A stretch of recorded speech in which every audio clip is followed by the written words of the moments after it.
자, 우리 먼저 아멘으로 하나님을 예배합시다. 할렐루야. 자, 오늘도 같은 말씀 앞에 서는 우리 모든 예배자분들 예수님의 이름으로 환영하고 축복해 드립니다. 자, 우리 먼저 또 2025년의 소망과 결단을 또 함께 고백하겠습니다. 주보회를 보시고 함께 큰 목소리로 고백합시다. 믿음은 들음은 한 번 더 믿음은 들음은 믿으시기 바랍니다. 자, 신앙생활에 있어서 가장 원초적이면서도 중요한 질문이 하나 있습니다. 그게 뭐냐면은 신앙이 뭐냐 하는 것입니다. 자, 한참 하고 있는 중인데, 그리고 뭐 한 해 거의 끝자락에 다 와가고 있는데, 그리고 뭐 그것 때문에 주일에 교회까지 왔는데 또 이게 갑자기 뭔 소린가? 자, 신앙의 사전적 의미를 말하려는 건 아닙니다. 우리가 그걸 모르진 않죠. 믿을 실, 추앙할 앙, 뭐 믿고 추앙한다, 이게 이제 신앙입니다. 자, 그런데 잘 생각해 보면 사실 몇 번 말씀드린 적은 있어요. 이 신앙의 핵심은 신앙 행위에 있지 않습니다. 그 신앙의 대상에 있습니다. 그 신앙의 대상에 따라서 신앙의 옳고 그름이 판결되고 신앙의 기질, 이 모든 것들이 다 결정이 됩니다. 그래서 왜 그 대상을 신앙해야 되는지 등을 알아가다 보면 뭐 더 나아가 심지어 우리의 삶이 뭐 더 좋아진다, 우리의 삶의 의미가 발견된다, 뭐 이렇게 얘기하는 거죠. 그래서 우리가 어떤 대상이냐, 그게 이제 돌덩어리냐, 나무냐, 혹은 뭐 하나님이냐, 뭐 이런 것들을 자꾸 이제 살피는 것들이 신앙에 되게 중요한 고민거리죠. 이런 것 등을 신앙생활 중에 꾸준히 다루는 게 이제 중요한 우리의 과제인 것입니다. 그러니까 올바른 신앙인이라면 바로 그 대상을 명확하게 아는 것, 그리고 왜 그 대상을 신앙해야 되는지 등을 아는 것, 이런 것들을 아는 게 이제 되게 중요한 거죠. 자, 그리고 두 번째는 꾸준히 아는 게 중요한 거예요. 대상을 명확히 아는 게 중요하고, 난 알았으니까 됐어. 난 이미 들었어요. 이게 중요한 게 아니라 꾸준히 아는 것. 왜 그럴까? 우리의 기억력이 안 좋아서 그런 것도 있고요. 꾸준히 알지 않으면 신앙이 변질되기 때문에 그렇습니다. 심지어는 대상도 변질이 돼요.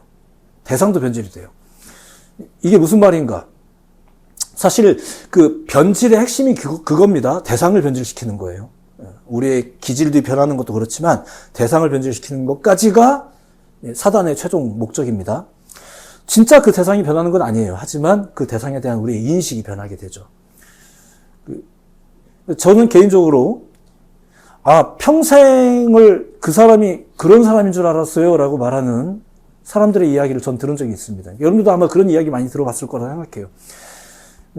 저 개인적으로 그래서 항상 삼자대면을 중요하다고 생각하는 편인데, 설령 잘못된 판단을 하더라도 내가 직접 보고 판단하겠다, 약간 그런 게 좀 있긴 합니다.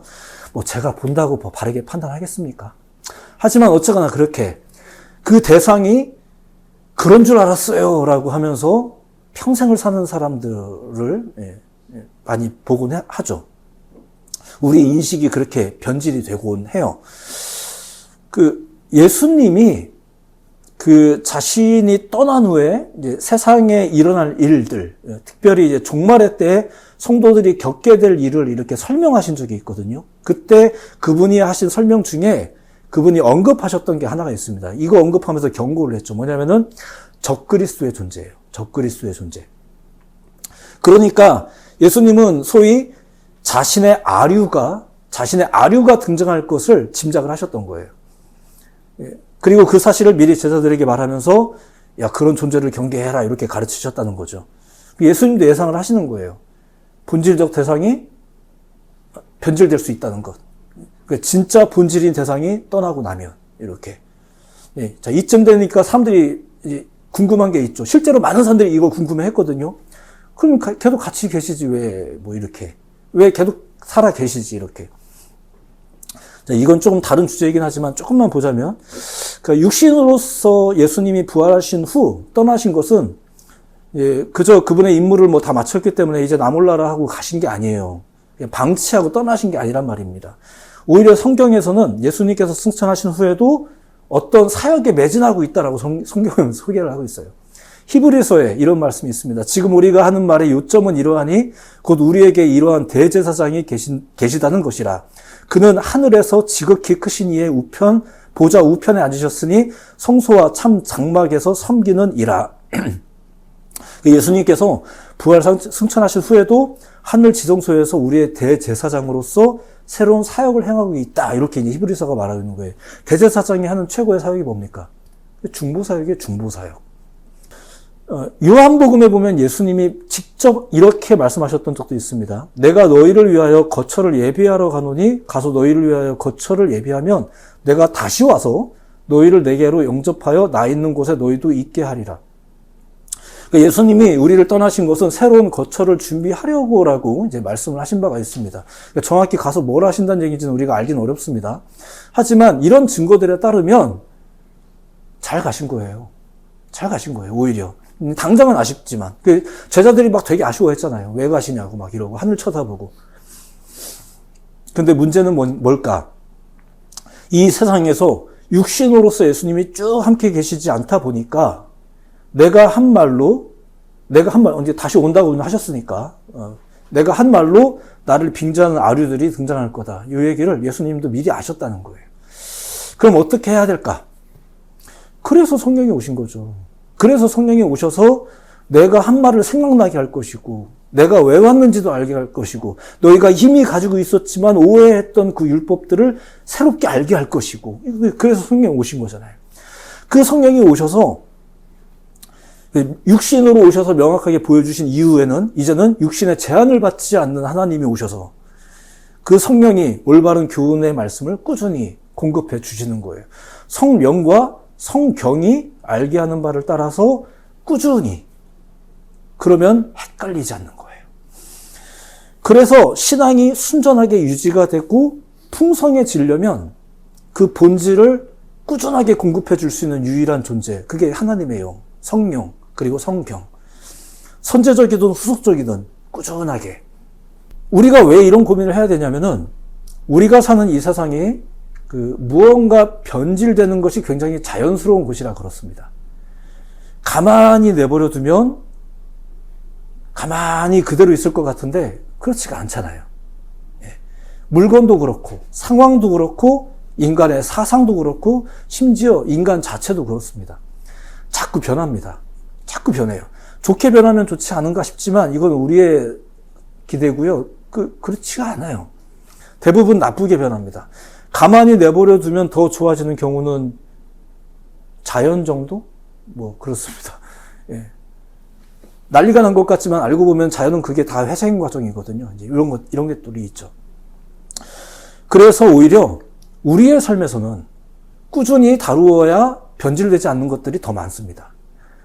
5만 가지 예가 가능하겠지만 가장 쉬운 예로 들자면 자동차라는 게요. 이게 기계 덩어리지만 꾸준히 타야 오히려 좋은 상태가 유지된다고 그래요. 저도 그냥 들은 얘기입니다. 이제 날도 추워지는데 그렇다고 해서 마냥 잘 모셔둔다고 차가 좋은 상태를 유지하는 게 아니라고 그럽니다. 적당히 굴려줘야 된대요. 꾸준히 다루어야 변질되지 않는 거, 심지어 더 좋아지는 거, 이런 것들이 있죠. 자, 다시 맨 처음 질문. 신앙이 뭐냐? 그것은 먼저 신앙의 대상을 아는 것이라고 말씀드렸습니다. 그리고 그 신앙의 대상을 우리가 신앙해야 될 이유를 아는 것도 우리에게 중요하죠. 근데 더 나아가 무엇이 중요하다고요? 꾸준히 그 대상을 꾸준히 알도록 노력하는 게 중요합니다. 왜 그런가? 꾸준히 하지 않으면 신앙도 변질되기 때문에 그렇습니다. 대표적인 변질이 있어요. 대표적인 변질. 이게 놀랍지만 이게 실제로 벌어집니다. 그게 뭐냐면은 이미 그리스도인들 사이에서 너무 만연해져 버린 변질이긴 한데 그 신앙이 신념이 되더라 이거예요. 이거 굉장히 다른 문제입니다. 신앙과 신념은 다른 겁니다. 신앙은 계속 얘기하지만 대상이 핵심입니다. 근데 신념은 우리 안에서 발동되는 것들이잖아요. 예수님을 믿는 게 아니라 기독교 신앙을 내가 가지고 있는 것에 빠져 있는 거예요. 그러니까 내가 믿고 있다라고 믿는 거죠. 이건 신념이잖아요. 이거 하면 좋겠다는 신념. 5만 가지 선택지 중에 내가 이걸 골랐다라는 나의 신념인 거예요. 대상? 주로 그 대상 이야기를 듣긴 하지만 귀에 잘 들어오진 않아요. 계속 우리가 신념 안에 있는 거죠. 그 대상 이야기를 듣고 있지만 이 안에서 내 신념이 고장난다 싶으면은 이 대상을 또 거부해버리는, 이렇게, 딴 데로 옮겨보는, 뭐 이렇게 되는 것. 이미 너무 만연해져 버린 모습이 아닐까 싶습니다. 심지어 하나님을 찬양하는 것이 아니라 자신의 신념을 노래합니다.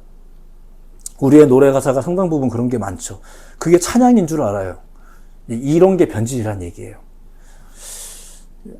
이것도 역시 너무 많아서 다 언급할 수 없을 정도로.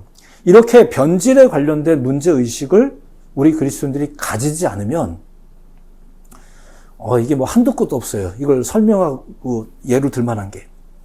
그래서 넘어가겠습니다. 이제 오늘 본문을 볼게요. 당연히 관련된 내용입니다. 자, 골로새서라는 이제 책이 있어요. 신약의 한 편지죠. 사도 바울이 감옥에서 쓴 겁니다. 감옥에서 그 소아시아 도시의 그 골로새라고 하는 한 믿음의 공동체를 향해서 보낸 편지예요. 그 편지를 쓴 이유가 뭐냐면은 당시 골로새 공동체 사이에 그 복음을 훼손하는 이단적인 가르침, 이런 것들이 되게 만연해져 있었대요. 이런 거를 또 누군가가 이제 중개자가 보고 이게 얘기를 해준 거죠. 그런 걸 또 보고 문제의식을 느끼는 거예요. 이 지도자가. 그 이단들이 들어와서 복음을 막 변질시키더라. 성도들의 기질을 막 바꾸더라. 이렇게 하는 거예요. 누군가 보기에, 그리고 사도가 보기에. 이미 복음을 받아들인 그들이었지만 사도가 보기에 교회가 휘청거리고 있었던 거예요. 성도들은 쉽사리 정말 그런가? 진짜? 이게 더 편한데? 뭐 이러고 있겠죠. 맞아. 그때 그 말씀이 별로였어. 이러면서 이제 그들은 신앙생활을 그냥 하고 있는 겁니다. 우리를 가르쳐 주셨던, 사도 바울은 지금 여기 없는 거고요. 바울은 지금 이렇게 잘못된 가르침에 이제 그 사로잡혀 있는 성도들을 향해서 보호해 주겠다고, 그들을 위한다고 지금 이 편지를 쓰고 있는 것입니다. 그리고 그 편지에 안부 인사를 이렇게 한 다음에 곧바로 꺼낸 이야기가 바로 이제 오늘 본문이에요. 그게 예수 그리스도예요, 예수 그리스도. 예수 그리스도가 누구인지에 대한 설명을 하는 겁니다. 흔들리는 신앙을 보면서 그가 취한 조치가 뭔가, 신앙의 대상을 다시 주목하자고 권면하고 있는 거예요. 자, 그들이 예수님 몰라요? 알잖아요. 하지만 또 하는 거죠. 자, 오늘 본문의 내용을 빠르게 살펴보면 이렇습니다. 첫 번째, 13절의 내용이에요. 그가 우리를 흑암의 권세에서 건져내사 그의 사랑의 아들의 나라로 옮기셨으니, 간단하게 해석을 해드리면 하나님께서 우리를 흑암의 권세에서 건져주셨다. 구원해 주셨다는 얘기입니다. 당신의 사랑하는 아들의 나라로 옮기셨다. 이게 우리의 신분을 바꿔주시고 하나님의 백성이 되게 해주셨다. 이게 구원에 관한 이야기고요. 근데 이 구원이 어떻게 성취되었는가? 예수님이 대신 죽으심으로 우리의 죄를 사해 주셔서 가능해진 거죠. 이걸 신학적으로는 속량이라고 합니다. 값을 지불해서 자유롭게 풀어주셨다. 이런 뜻이죠. 그게 14절. 그 아들 안에서 우리가 속량, 곧 죄사함을 얻었도다. 그럼 다시 한번. 그 예수님이 누구길래 이런 일을 하실 수 있었나? 15절. 그는 보이지 않는 하나님의 형상이시오. 모든 피조물보다 먼저 나신 이시니. 이러면서 예수님에 대한 설명을 이어나갑니다. 그 나머지 16절과 17절인데 거의 뭐 하나님과 동등하신, 굉장히 신성하죠. 이제 그런 설명을 이렇게 쭉 이어나가는 거예요. 다 읽지는 않겠습니다. 이거를 그들이 처음 들어봤냐고요. 그러지 않았죠. 다 아는 거예요. 들어봤어요. 이건 예수님의 주권에 대한 설명이자 그분이 신앙의 대상이 되신다는 점을 다시 한번 재차 반복해서 설명하고 강조하고 있는 내용입니다. 그리고 오늘 본문 뭐 다 읽지 않았지만 이 내용이 20절까지 계속 이어져요. 그 20절까지 내용에서의 뭐 이제 결국 요약된 표현은 이겁니다. 예수님이 바로 우리 교회의 머리다. 그러니까 머리에 이제 뭐 인도함을 받아야 된다. 다른 거 없다. 지금 이 얘기를 하는 거죠. 자, 보세요. 변질되어가는 저들의 신앙을 다시금 굳건하게 하기 위해서 사도가 제일 먼저 취한 조치가 뭐예요? 그게 다시 한번 신앙의 본질이 되는 그 대상. 그 대상을 다시 살피고 다시 살피는 거예요. 이렇게 신앙의 대상을 명확하게 하지 않으면 안 되는 거죠. 우리의 신앙의 큰 활력을 상실하게 되는 거예요. 그걸 위해서 노력하셔야 되는 겁니다. 자, 근데 여기서 이제 내밀한 부분을 한번 보도록 하겠습니다. 이제 이런 거죠. 자, 지금 바울의 편지에 따르면 골로새 교회는 지금 이단적인 사상 때문에 위기를 겪고 있는 거예요. 그죠? 근데 그 골로새 성도들도 그렇게 생각을 했을까요? 자기들이 사는 모양새를 위기라고 생각을 했을까요? 우리는 왜 이런가? 우리는 왜 점점 나빠지는가? 그들은 지금 그 생각하고 지금 지내고 있을까요? 아닐걸요. 미혹하다라는 말 들어보셨죠? 미혹하다. 미혹하다는 말은 우리는 굉장히 나쁜 거라고 생각합니다. 속았구나. 또 남을 속이다니. 또 거기 속아서 넘어가다니. 불쌍한 것들. 우리가 막 이렇게 생각을 하지만 잘 생각해 보세요. 미혹하다라는 말은 결과적으로는 굉장히 능동적으로, 그러니까 자발적으로 그것을 수용한 심리의 과정을 말하는 겁니다. 자기가 수용을 하는 거예요. 쉽게 말해서 자기가 좋으니까 그걸 받아들이는 겁니다. 좀 더 리얼하게 당시의 상황을 좀 이제 생각해 봅시다. 골로새 성도들이 거짓 교사에 미혹당했대요. 속았대요. 그것 때문에 교회가 문제가 생겼대요. 저 교회 큰일 났대요. 참 이게 지금 골로새서가 보여주는 문제의식 아니겠습니까? 사도가 말하는 것, 누군가가 보는 문제의식 아니겠습니까? 근데 당시의 분위기는 어땠을까? 위기감이 넘쳤을까요? 사도 바울이 그렇게 본 것뿐이지 사실 현실은 정반대입니다. 오히려 그들은 더 많은 해결점을 얻었죠. 해결책을 얻었죠. 우리를 지도해 주시던 분이 떠나가서 지금 난감한 상황이었지만 이제 우리가 다시 힘을 낼 수 있는 좋은 것들이 많이 생겼단 말입니다. 그 내용을 다 언급할 수는 없지만 그 소위 말하는 거짓 교사들이 그 세상의 인문학도 가져오고 세상 철학도 가져와서 우리 가운데 있는 우리가 참 영적으로 분별하지 않으면 보이지 않는 것들을 많이 해석해 주고 해결해 줬단 말입니다. 그 얼마나 이제 교회가 더 재밌어요. 이 안에서 여러 가지 것들을 다 다루어 주니까 불편했는데 의자도 바꿔주고 때 되면 보니까 밥도 주고 교회 이제 점점 카페도 만들어서 대기할 수 있는 공간도 만들어주고 얼마나 좋아졌어요. 이게 나빠진 거예요? 더 좋아진 거죠, 지금. 그런데 그렇게 그들이 알고 수용했던 모르고 수용했던 못 이기는 척 수용했던 자기들이 수용을 한 것이 그때 당시 골로새 교회의 모습이었었어요. 그렇게 그들은 세상의 철학을 동원한 누군가의 지적인 설명에 만족을 했고 이 목사님은 굉장히 세련됐어 이러면서 더 높은 수준의 영성이 있다고 믿으면서 이제 점점 우월감에도 빠지고 자신들이 잘못된 길을 가고 있다는 위기감보다는 오히려 어떤 종류의 더 큰 확신에 빠져서 이제 신앙생활을 하고 있는 거죠. 제가 막 매도를 하려는 건 아니에요. 자, 이런 사람들에게 한 통의 편지가 도착했습니다.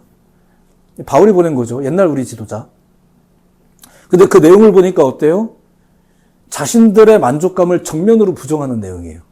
자신들이 느끼고 있는 현재의 이 안정감, 이걸 위기 상황이라고 통보하는 그런 내용이에요. 자, 여러분들 이런 편지 받으면 어떨 것 같아요, 기분이? 이게 옳고 그름의 문제를 떠나서 여러분의 감정은 어떨 것 같아요? 자, 우리의 옛 지도자 바울의 서신에 나타나는 핵심이 뭘까? 오늘 본문의 내용이죠. 그 내용이 20절까지 이어지는데 그 핵심은 또 이겁니다. 오직 그리스도 안에서만 모든 충만함이 있다. 일단 믿으시기 바랍니다. 근데 당시 골로새 사람들은 어떤 생각에 물들어 있었을까? 일단 이걸 모른다고 생각하지 않습니다. 저희도 알아요. 라는 내용입니다, 이거. 그죠? 얼마든지 아는 내용이에요. 한두 번 들었습니까? 다만, 그 지도자도 없는 마당에 추가적인 뭔가가 필요하다는 가르침을 받으면서 그들은 지금 굉장히 풍성한 상황이거든요. 그러니까 바울의 편지를 받아보고 그들의 마음은 어땠을까? 이게 아닌가? 자기들의 현재의 모습을 부정당하는 듯한 이런 감정들. 이 편지가 2장에 들어서면서부터 바울은 대놓고 이제 그 구체적인 내용을 선포합니다. 들어만 보십시오. 누가 철학과 헛된 속임수로 너희를 사로잡을까 주의하라. 이것은 사람의 전통과 세상의 초등학문을 따름이요 그리스도를 따름이 아니니라. 그러니까 명확하죠. 대상이 명확해요. 처음부터 명확했었어요. 근데 바울이 없는 동안 그들이 지혜라고 여기면서 받아들인 것들이 있단 말입니다. 근데 그것이 사실 미혹이었다고 지금 이렇게 선언하는 거예요. 그럼 우리가 이런 얘기 들으면 처음에 깜짝깜짝 놀라잖아요. 난 평생 그 사람이 그런 사람인 줄 알았는데. 이게 듣고 보니까 그 사실 여부도 사실 여부지만 내가 평생 그렇게 믿었던 것이 다시 한번 부정당한다는 그 기분은 쉬운 감정이 아닙니다. 내가 맛있게 먹었던 음식이 알고 봤더니 독이었다. 누가 이렇게 말하면 어떤 기분이 들겠어요? 예전에 누군가가 삼양라면 먹으면 건강 나쁘다고 그랬었어요. 이제 이런 얘기 이렇게 알고 살았단 말입니다. 근데 이런 인식들이 변하는 게 쉽지 않은 게 있잖아요. 결국 골로새 성도들이 바울의 편지를 받고서 느꼈을 감정은 무엇이었을까? 첫째, 혼란입니다. 대안이라고 여기면서 확신했던 것들을 우리가 존경하던 바울이 정면으로 반박해 버렸을 때 어떤 기분이 들까?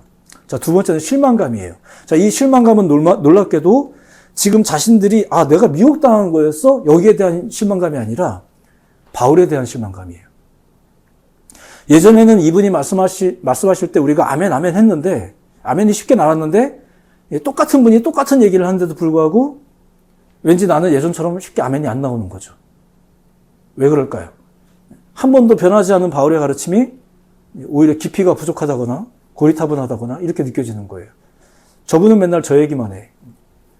내가 변한 걸 모르는 거죠.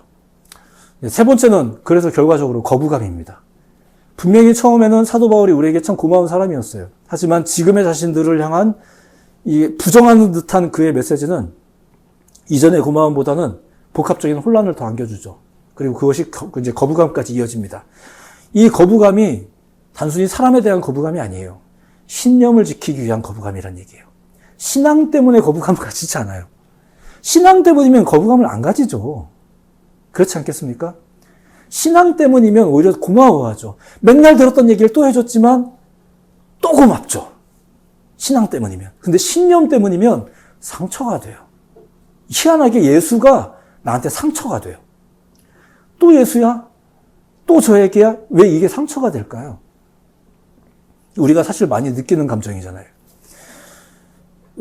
예수님도 여러분의 신념을 쉽사리 이기지 못할 때가 많아요.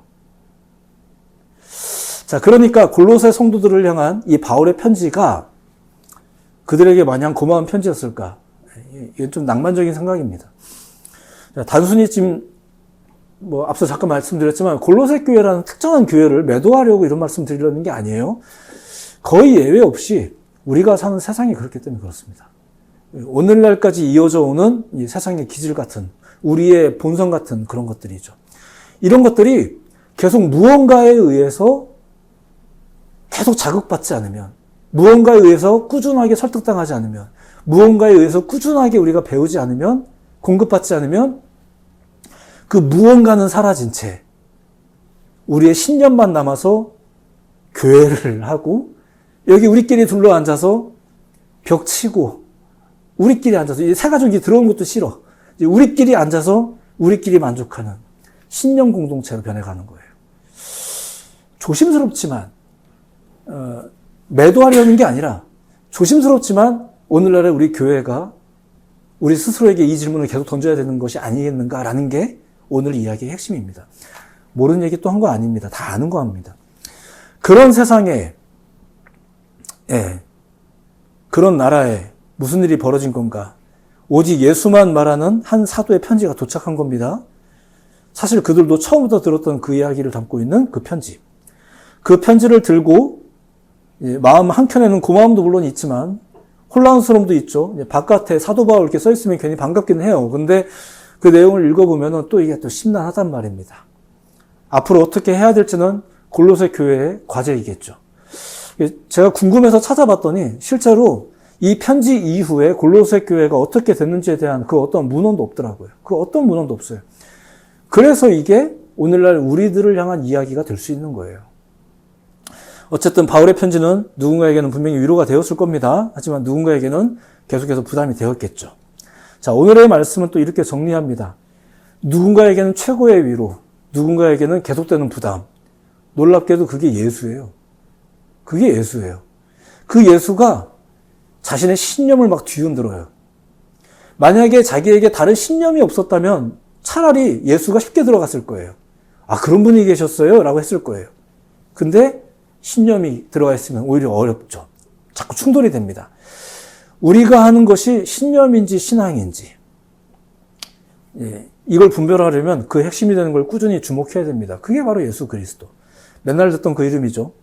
맨날 들어서 별로 크게 안 느껴지는 이름이기도 합니다. 자그마치 주님이시기까지 한 분인데 점차 우리에게 우리에게서 무시당하는 일은 세 번째 계명이죠. 여호와 이름을 망령되이 일컫지 말라. 근데 그런 일들이 지금 너무 흔하게 일어나고 있으니까. 자, 위기가 위기인 줄도 모르던 골로새 교회를 향해 한 편지가 도착해서 그 편지의 내용에는 이런 내용이 담겨 있죠. 예수님이 주님이시다. 우리는 우리의 신앙이 그저 신념이 되는 것을 경계해야 됩니다. 그러려면 예수를 살펴야 됩니다. 이것이 신념이 되는 일은 불행을 넘어 죄입니다. 그래서 뭐 예배하지 말라는 얘기는 아닌데, 그렇게 예배하는 것들이, 그렇게 예배하는 모양새가 말라기에 보면은, 구약의 여러 장면을 보면 하나님의 마음을 진짜 아프게 했거든요. 그렇다고 예배를 하지 말라는 얘기는 아니신데, 진짜 하나님의 마음 되게 슬퍼하셨어요. 어디 나가서 길거리에서 죄 짓고 다니는 것보다 하나님이 더 슬퍼하셨어요. 이런 걸 우리가 기억해야 되겠죠. 교회력에 따르면 다음 주부터 대강절입니다. 이제 예수님의 오심을 기념하는 절기죠. 뭐 새삼 다음 주부터 하자 얘기는 다음 주부터 하자라는 얘기는 아닙니다만 다시 한번 예수님을 주목하는 시기입니다. 우리가 예수님을 뭐 몰라서 그런 건 아닙니다. 하지만 이런 절기를 따라 또 사실은 매주 주일을 따라 또 사실은 매일 날라오는 문자를 따라 우리가 예수님을 날마다 주목하는 여러분들의 날이 되어야 할 줄로 믿습니다. 그게 여러분들의 신앙이 신념이지 않을 수 있는 방법입니다. 그리고 여러분들이 하는 그 신앙이 결국은 여러분들의 삶의 진정한 복과 진정한 은혜를 돌출하는, 왜냐면 하나님이 아예 대놓고 얘기하신 거거든요. 내가 너에게 복을 주는지 안 주는지 한번 봐라 이러면서 열심히 주님 앞에 주님을 상대하는 우리의 나날이 되어야 될 줄로 믿습니다. 오늘도 그렇게 또 비슷비슷한 편지를 여러분들에게 보내드리는 겁니다. 이렇게. 하지만 깊은 묵상으로 새로운 한 주를 여러분들이 살아내시기를 예수님의 이름으로 축복하고 응원해 드립니다. 신념에 빠져 계시지 마시고 신앙하시기 바랍니다. 기도하겠습니다.